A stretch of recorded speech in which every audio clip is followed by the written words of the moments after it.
अस्सलाम वालेकुम। आज हमारा ग्रुप थ्योरी का लेक्चर नंबर 19 है। इसके अंदर हम कुछ important theorems regarding to homomorphism, isomorphisms वो डिस्कस करेंगे। इसके अलावा कैलेज थ्योरम है, उसको डिस्कस करेंगे। First fundamental theorem of homomorphism और उसकी एप्लीकेशंस, और second theorem and third theorem of isomorphisms. ये चीजें हम आज के लेक्चर में इंशाल्लाह ताला डिस्कस करेंगे। स्टार्ट करते हैं हम आज का लेक्चर जी। इसमें फर्स्ट ऑफ ऑल कुछ इम्पोर्टेंट थ्योरम्स हैं। इसमें पहला थ्योरम है कि homomorphism F from G to G prime. G एक ग्रुप है, जी प्राइम कोई दूसरा ग्रुप है। ये जो होमोमॉर्फिज्म है ये वन वन होगा, मतलब ये मोनोमॉर्फिज्म होगा if and only if kernel of function is equal to identity. मतलब अगर उस फंक्शन का कर्नल सिर्फ आइडेंटिटी निकल आता है तो सिर्फ उस सूरत में वो वन वन होगा, अदरवाइज वो वन वन नहीं होगा। सेकंड थ्योरम है let G be a group and f is a function from g to g prime such that f of x is defined as x raised to power -1। ये अगर homomorphism हो तो उस सूरत में g जो है वो एबिलियन होगा। एक फंक्शन मैंने डिफाइन किस तरह से किया हुआ है कि एक फंक्शन मैंने ऐसा बनाया है कि x लिया एक एलिमेंट g का और उसका इनवर्स जो है वो g प्राइम में चला जाता है। उसकी इमेज जो है वो उस x का इनवर्स है। अगर इस सूरत में हम एक फंक्शन डिफाइन कर लेते हैं जो कि होमोमॉर्फिज्म भी हो तो फिर g जो होगा वो एबिलियन ग्रुप होगा। थर्ड थ्योरम है कि any two cyclic groups of same order are isomorphic. कोई भी दो साइक्लिक ग्रुप्स आप ले लेते हैं, कोई भी दो साइक्लिक ग्रुप्स जिनका ऑर्डर सेम है तो वो आइसोमॉर्फिक होंगे। ठीक है। इसी तरह फोर्थ थ्योरम है कि any to infinite cyclic group, अगर दोनों फाइनाइट नहीं है बल्कि इनफाइनाइट है तो उस सूरत में भी वो आइसोमॉर्फिक होंगे। अगर दो फाइनाइट लेते हैं तो वो आपस में फाइनाइट ऑर्डर वाले हैं तो वो आपस में जिनका ऑर्डर सेम हो वो आपस में आइसोमॉर्फिक होंगे। और अगर आप इनफाइनाइट लेते हैं तो फिर भी वो आपस में आइसोमॉर्फिक होंगे। नेक्स्ट हमारे पास कैलेज थ्योरम है। फर्स्ट ऑफ ऑल हम इम्बेडिंग को डिफाइन करते हैं कि इम्बेडिंग का मतलब क्या होता है। By embedding means g into g prime means that there is a subgroup of g prime which is isomorphic to g। मतलब इसको थोड़ा सा समझने के लिए सपोज कर लेते हैं हम कि ये हमारे पास कोई दो ग्रुप्स हैं। ठीक है, ये ग्रुप हमारे पास g है, इसको हमने g का नाम दे दिया हुआ है। और यहाँ पर हमारे पास कोई दूसरा ग्रुप है जिसको हम नाम दे देते हैं जी प्राइम का। ठीक है, ये हमारे पास कोई दूसरा ग्रुप है। अब हमने इम्बेडिंग को डिफाइन करना है तो इम्बेडिंग का क्या मतलब है। उसका मतलब ये है कि इस जी प्राइम जो ग्रुप है इसके अंदर एक सब ग्रुप होना चाहिए एच, और ये जो पूरा ग्रुप है ना जी, ये इसके आइसोमॉर्फिक हो। ये पूरा ग्रुप जी अगर इसके आइसोमॉर्फिक हो तो इसको हम इम्बेडिंग का नाम देते हैं। कैलेज थ्योरम की स्टेटमेंट क्या है कि एनी ग्रुप जी, कोई भी ग्रुप जी है, can be embedded in a group of bijective mappings of a certain set। क्या मतलब है इसका? मतलब ये है कि दुनिया जहान का कोई भी आप एक ग्रुप उठा लेते हैं जी। ठीक है, एक ग्रुप आपने जी ले लिया तो इसके दरमियान और एस एन जो है ना, एस एन ना कहें बल्कि जी जो है ना, जी एक ग्रुप आप उठा लें और यहाँ पर एक ग्रुप एच है। ये ग्रुप जो है ना, ये सब ग्रुप है एस एन का, मतलब एच के अंदर भी सारी परमोटेशंस पड़ी हुई हैं।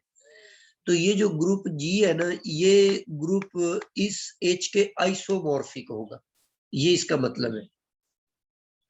नीचे फर्दर हमने इसको डिफाइन किया कि every group is isomorphic to sub group of symmetric group. मतलब ये जो ग्रुप जी है ना, ये एस एन के आइसोमॉर्फिक नहीं है, बल्कि एस एन का एक सब ग्रुप है एच। दुनिया जहान का हर ग्रुप जो है वो उस एस एन के जो सब ग्रुप एच है उसके आइसोमॉर्फिक होगा।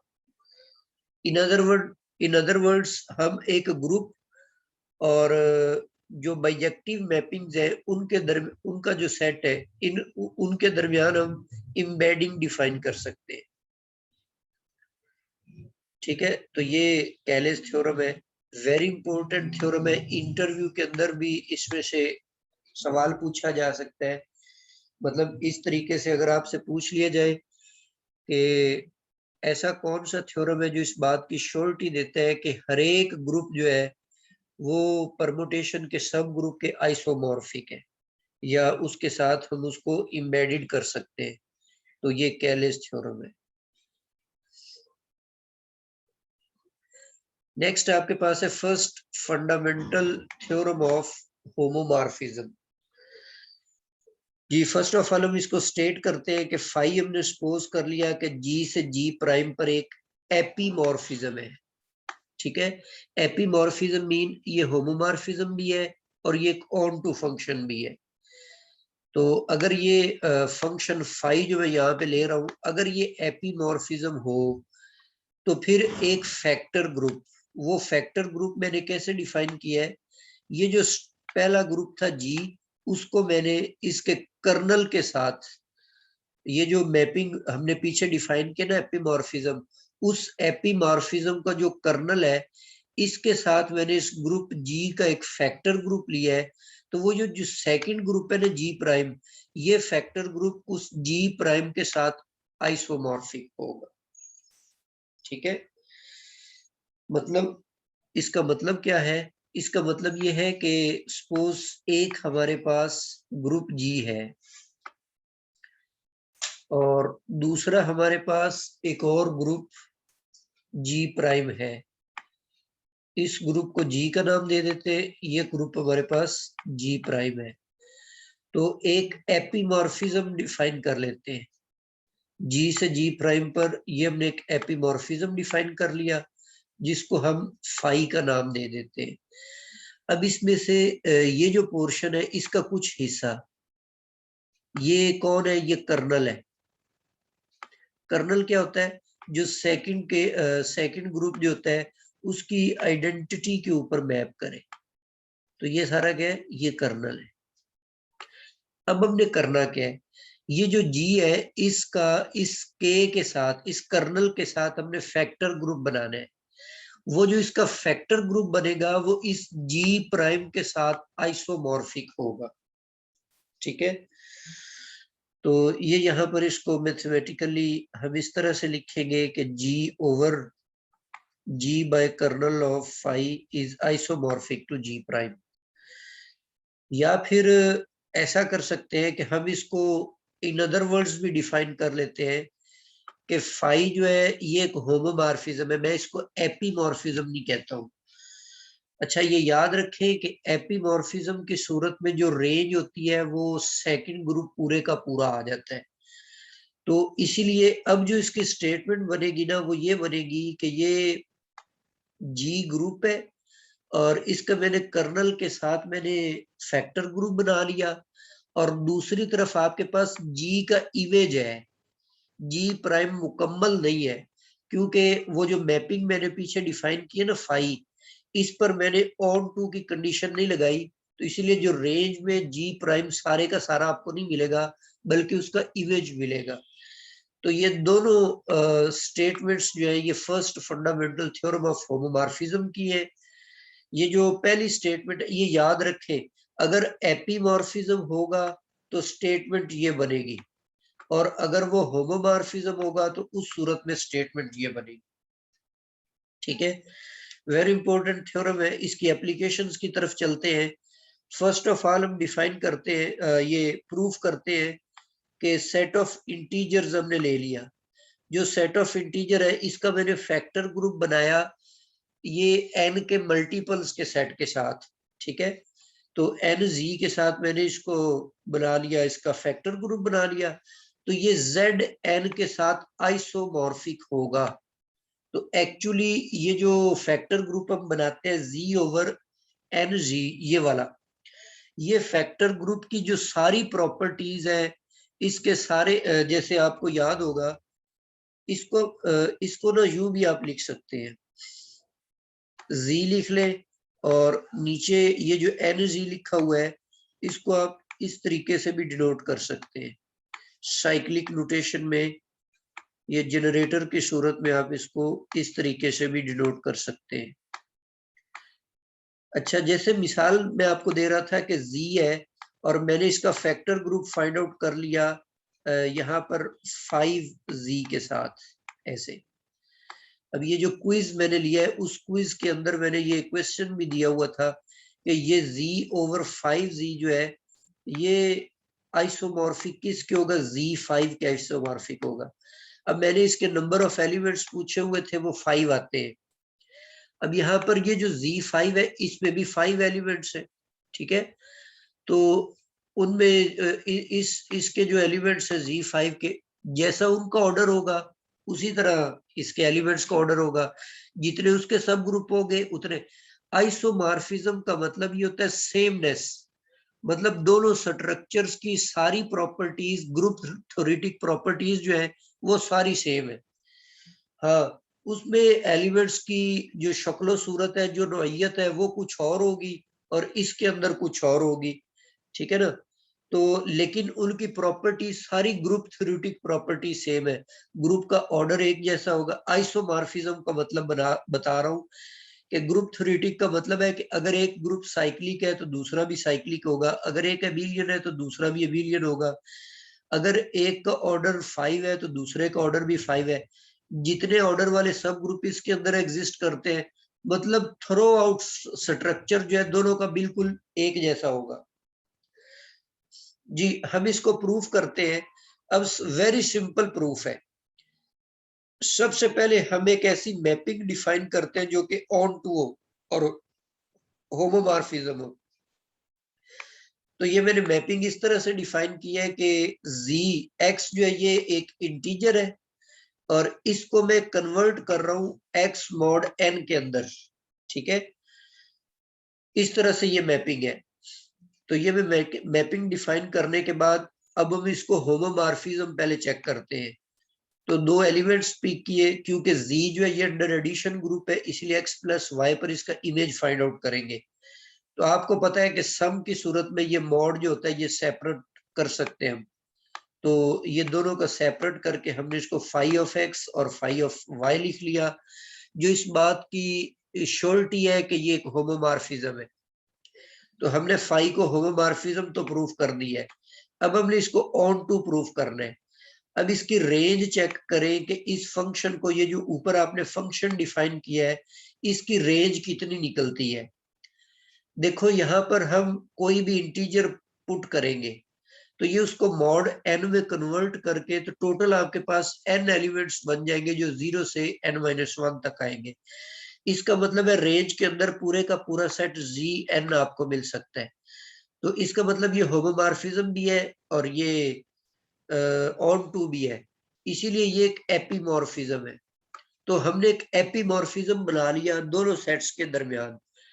तो अब हम इसका कर्नल भी फाइंड आउट कर लेते हैं। इसी मैपिंग का कर्नल फाइंड आउट करने का तरीकाकार ये है कि z के वो एलिमेंट्स जिनका अगर आप इमेज ले इस फंक्शन के अंदर तो वो सेकंड ग्रुप की आइडेंटिटी आनी चाहिए। अब सेकंड ग्रुप यहाँ पर zn है तो उसकी आइडेंटिटी 0 बनती है मॉड n के अंदर।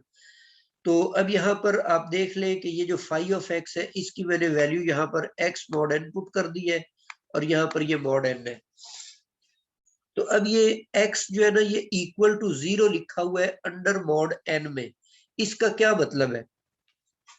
इसका मतलब ये है कि जैसे समझने के लिए मैं कह रहा हूं कि x आप 0 रखें ये आप कहाँ पर रखे, मॉड 5 में, ठीक है, मॉड 5 में।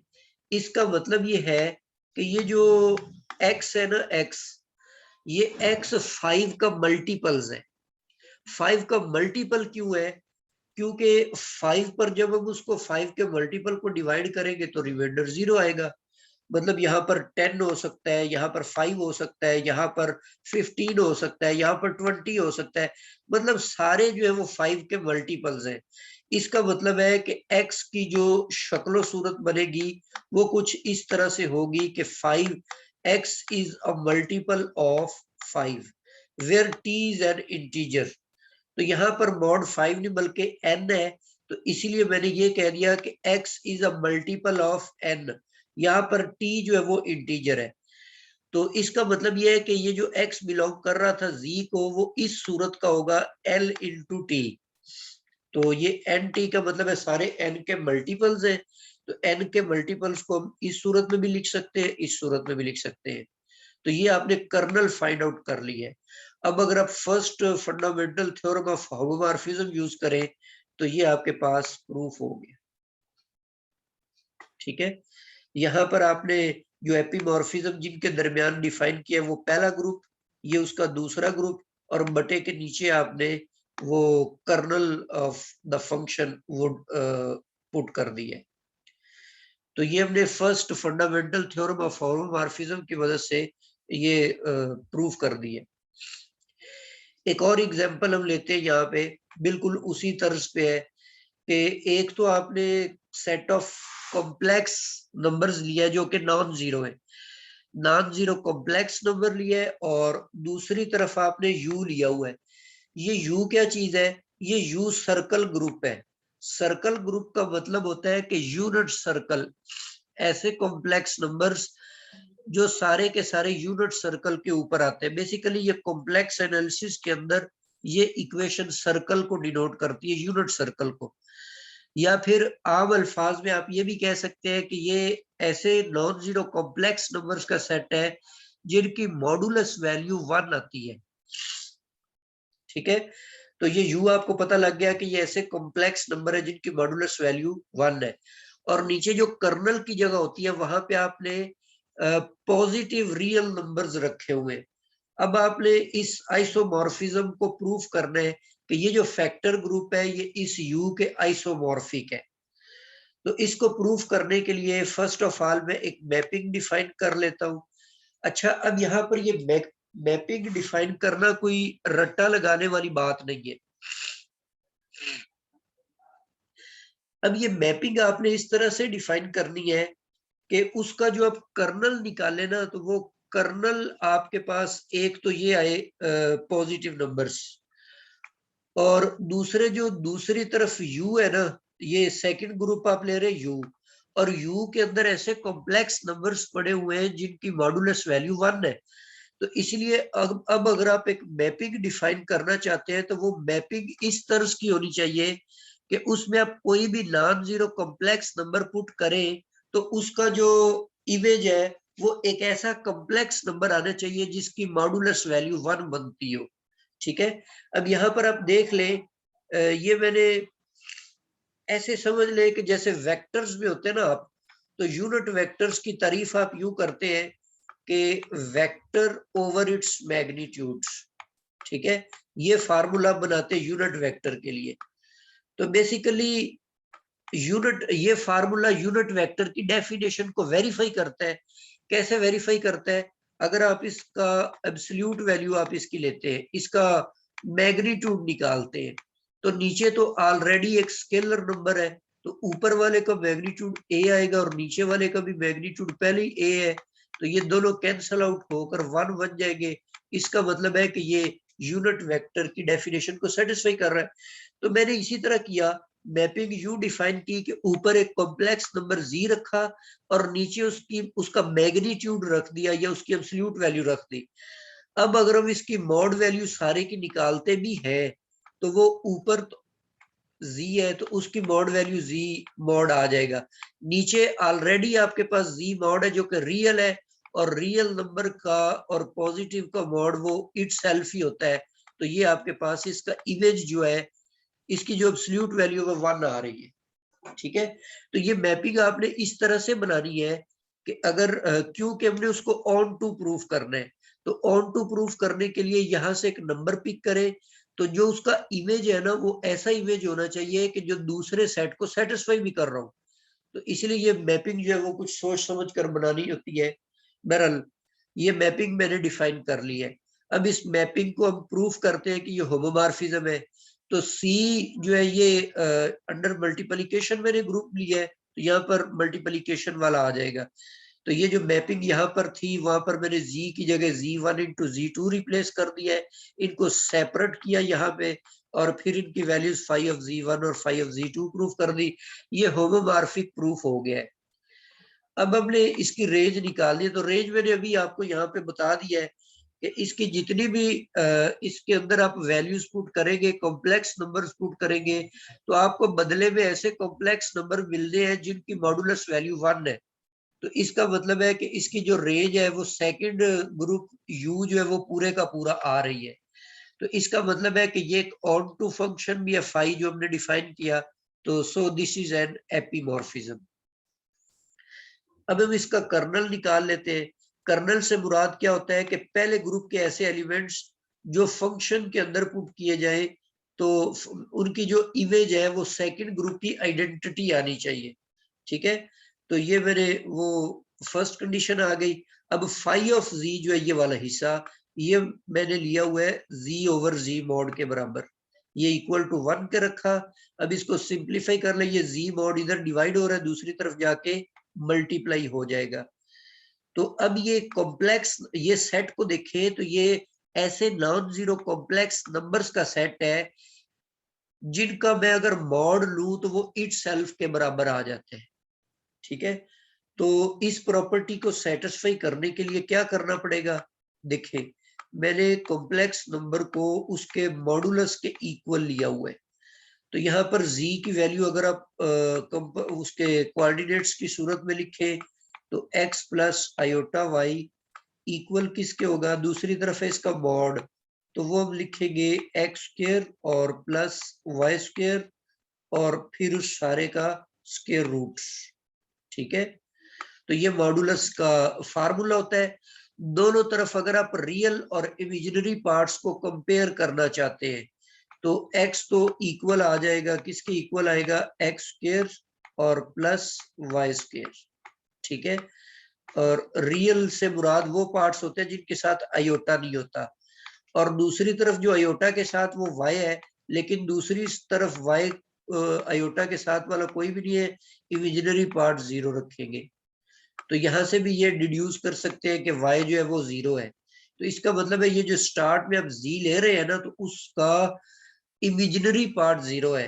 तो किसी भी कॉम्प्लेक्स नंबर का जो इमेजिनरी पार्ट 0 होता है, ठीक है, तो 0 होने की सूरत में y इक्वल टू 0 होने की सूरत में वो जो z होगा सिर्फ उसकी शक्ल सूरत इस तरह की होगी, x। ठीक है, तो ये आपके पास कॉम्प्लेक्स नंबर्स जो है वो पॉजिटिव नंबर्स है। अच्छा, ये मॉडुलस वैल्यू चूंकि पॉजिटिव भी होती है तो इसलिए यहाँ पर नेगेटिव रियल नंबर भी नहीं आएंगे। ठीक है, तो सिर्फ आपके पास पॉजिटिव रियल नंबर, ये इस मैपिंग का जो कर्नल है इस होमोमॉर्फिज्म का, वो पूरा set of positive real number आ रहा है। तो इसलिए first fundamental theorem of isomorphism को यूज करते हुए वैल्यूज पुट करेंगे, ये फर्स्ट ग्रुप आ गया और ये आपके पास सेकंड ग्रुप है, नीचे आपने कर्नल लिखा तो ये प्रूफ हो गया। जी नेक्स्ट एक और मैंने एग्जांपल इसी तरह की ली हुई है, इसको आप थोड़ा सा चेक कर लीजिएगा, खुद इसको ट्राई कीजिएगा, बिल्कुल सेम है। हमने एक फैक्टर ग्रुप लिया हुआ है set of real number under addition का with respect to set of integers, और ये भी उसी यू जो पीछे आपने सर्कल ग्रुप लिया है ये भी उसी के आइसोमॉर्फिक है। इसको आपने थोड़ा सा प्रूफ करना है, ट्राई करना है इसको। जी नेक्स्ट आपके पास है एप्लीकेशन, ये भी एप्लीकेशन है, वेरी इंटरेस्टिंग है। Show that there is no epimorphism from Z68 to Z12। हमने ये प्रूफ देना है कि Z68 टू Z12 हम कोई भी एपीमॉर्फिज्म जो है वो डिफाइन ही नहीं कर सकते, ठीक है। तो सोल्यूशन इसका हम कॉन्ट्रेरीली सपोज कर लेते हैं कि ऐसा कोई एपीमॉर्फिज्म एग्जिस्ट करता है। अगर ऐसा कोई एपीमॉर्फिज्म एग्जिस्ट करता है तो इसका मतलब है कि मतलब फर्ज कर ले कि फाई जो है ये एक एपीमॉर्फिज्म, एफ जो है एफ एक एपीमॉर्फिज्म है Z68 से लेकर किस ग्रुप तक है, Z12 तक। तो ये मैंने एक एपीमॉर्फिज्म सपोज कर लिया है कि एफ एक एपीमॉर्फिज्म है फ्रॉम Z68 टू Z12 पर, ठीक है। अगर ये एक एपीमॉर्फिज्म है तो इसका मतलब है according to first law of homomorphism हम ये चीज राइट कर सकते हैं कि Z68 और ये के जो है नीचे ये कर्नल लिखा हुआ है, कर्नल, ठीक है। अभी यहां से अगर हम इनके ऑर्डर्स को राइट करें तो ऑर्डर को राइट करने का मतलब Z68 का ऑर्डर आएगा 68 और नीचे कर्नल का ऑर्डर लिखेंगे। ये आपको याद होगा फैक्टर ग्रुप जो होता है उसका ऑर्डर, फाइनाइट ग्रुप्स अगर हो तो उनका ऑर्डर निकालने का यही तरीका होता है कि ऊपर वाले ग्रुप का ऑर्डर डिवाइडेड बाय नीचे वाले ग्रुप का ऑर्डर। दूसरी तरफ ग्रुप कौन सा है, Z12 है, उसका ऑर्डर 12 है। यहां से अगर आप के का ऑर्डर निकालने की कोशिश करें तो के का ऑर्डर निकल आता है 68 divided by 12 which is contradiction. क्यों कंट्राडिक्शन है? क्योंकि जो के है ये एक सब ग्रुप है, नॉर्मल सब ग्रुप होता है जो कर्नल होता है, और नॉर्मल सब ग्रुप का जो ऑर्डर होता है ना वो एक इंटीजर होना चाहिए। सब ग्रुप या ग्रुप के जो ऑर्डर्स होते हैं वो रैशनल नहीं होते बल्कि इंटीजर्स होते हैं, पॉजिटिव इंटीजर्स, ठीक है। तो यहाँ पर के की वैल्यू जो वो रैशनल नंबर निकल रही है, इसका मतलब है कि ये एक कंट्राडिक्शन है, तो हम इस तरह का एपीमॉर्फिज्म डिफाइन कर ही नहीं सकते। तो वेरी इंटरेस्टिंग है ये एप्लीकेशन। ये इसकी मदद से आप फौरन से बता सकते हैं कि इन दो ग्रुप्स के दरमियान कोई एपीमॉर्फिज्म एग्जिस्ट करता है या नहीं करता, ठीक है। इसी तरह नेक्स्ट एप्लीकेशन में है कि show that there is no मोनोमॉर्फिज्म।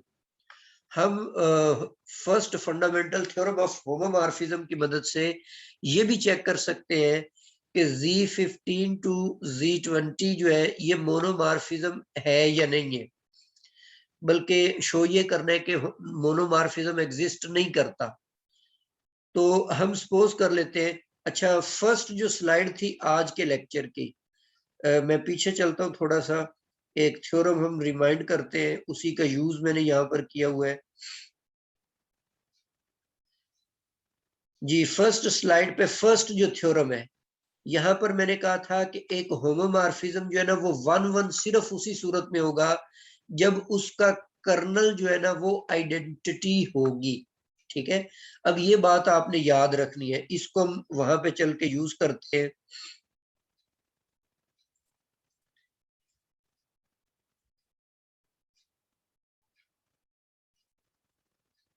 जी अच्छा, हमने ये प्रूफ करना है कि कोई वन वन फंक्शन जो है ना होमोमॉर्फिज्म वो Z15 टू Z20 एग्जिस्ट नहीं करता। हम ऑन कॉन्ट्रेरी सपोज कर लेते हैं कि इस तरह का कोई मोनोमॉर्फिज्म एग्जिस्ट करता है, ठीक है। अगर मोनोमॉर्फिज्म एग्जिस्ट करता है तो मोनोमॉर्फिज्म होने की वजह से उसका कर्नल कितना होगा, उसका कर्नल निकलेगा आइडेंटिटी, ठीक है। कर्नल उसका, क्योंकि हम उसको मान चुके हैं कि वो मोनोमॉर्फिज्म है। मोनोमॉर्फिज्म का मतलब है वन वन फंक्शन है, और वन वन फंक्शन होने का मतलब है कि उसका कर्नल जो होगा वो आइडेंटिटी पर मुश्तमिल होगा। तो अगर हम इस पर first fundamental theorem of homomorphism लिखते हैं तो Z15 टू Z20 हमने जाना है, तो यहाँ पर ग्रुप हमने लिखा Z15। अच्छा, अब यहाँ पर हमें एपीमॉर्फिज्म नहीं बताया हुआ यहाँ पे, इसीलिए हम यहाँ पर पूरा ग्रुप Z20 नहीं लिखेंगे बल्कि Z15 का जो इमेज है ना सिर्फ वो लिखेंगे। और आपको याद होगा कि जो होमोमॉर्फिज्म का जो रिजल्ट, जो इमेज होता है वो सेकंड ग्रुप का सब ग्रुप होता है जी प्राइम। तो यहाँ पर जी प्राइम हम किसको ले रहे हैं, Z20 को। तो यहाँ पर ये जो इमेज ग्रुप बनेगा ये इसका सब ग्रुप होना चाहिए, और नीचे कर्नल आपने आइडेंटिटी लिख दी है। अब यहाँ पर आप देखें ऐसा फैक्टर ग्रुप जो आप आइडेंटिटी के साथ बनाते हैं, ठीक है ना। मतलब मैं आपको ये बताना चाह रहा हूँ कि जी जो है ना, इसमें आप नॉर्मल सब ग्रुप कौन सा लेते हैं, आइडेंटिटी। फैक्टर ग्रुप बनाने के लिए आपको एक नॉर्मल सब ग्रुप की जरूरत होती है। तो बेसिकली ये आइसोमॉर्फिक टू जी ही होता है, ठीक है। उसकी क्या वजह है, उसकी वजह यह है कि इसके जितने भी कोसेट्स आप बनाएंगे उनके अंदर अब ई आइडेंटिटी के अंदर जो भी एलिमेंट मल्टीप्लाई करेंगे वो इट सेल्फ आ जाएगा। तो हर एक एलिमेंट का एक एक कोसेट बन जाएगा, तो उसका जो स्ट्रक्चर है वो बिल्कुल जी की तरह का ही होगा। तो अब यहाँ पर देखें, ये जो f ऑफ Z15 लिया मैंने, f ऑफ Z15 ये सब ग्रुप है ना Z20 का। तो सब ग्रुप का जो ऑर्डर होता है वो ग्रुप के ऑर्डर को डिवाइड करता है।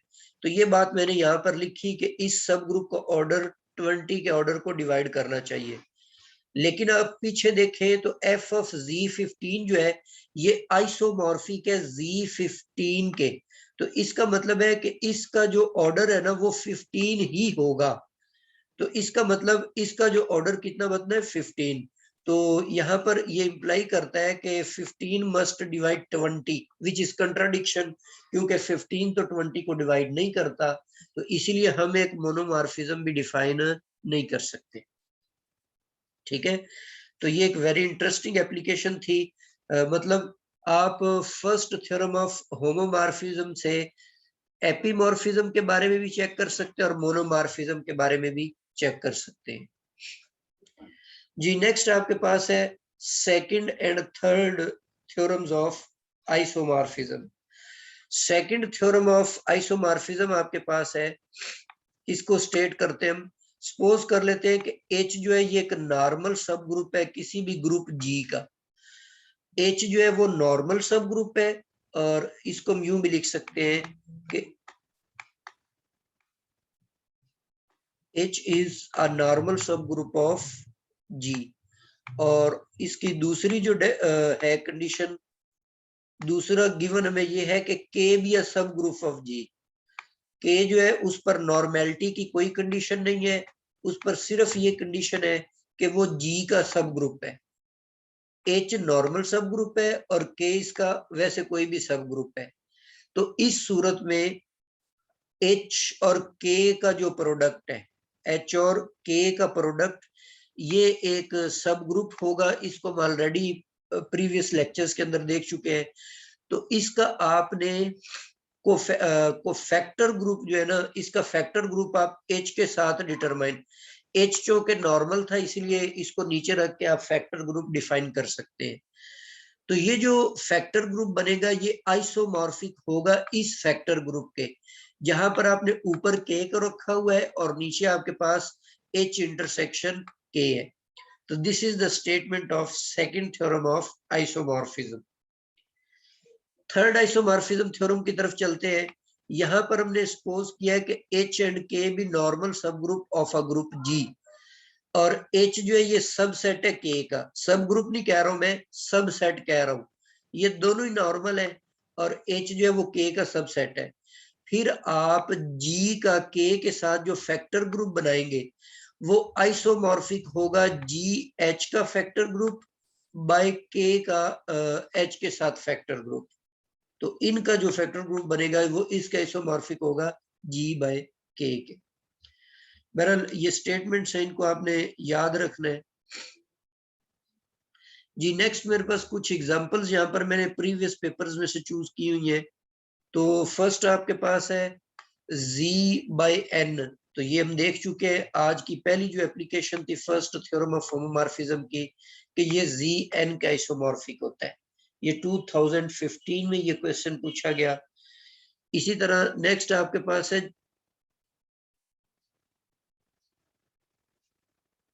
सॉरी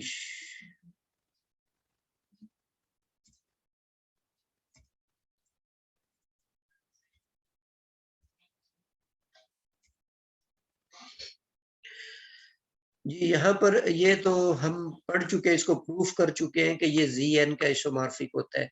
नेक्स्ट आपके पास दूसरा क्वेश्चन है कि एक ग्रुप G है और ये G प्राइम है बेसिकली, ठीक है? ये G नहीं है, ये G प्राइम है।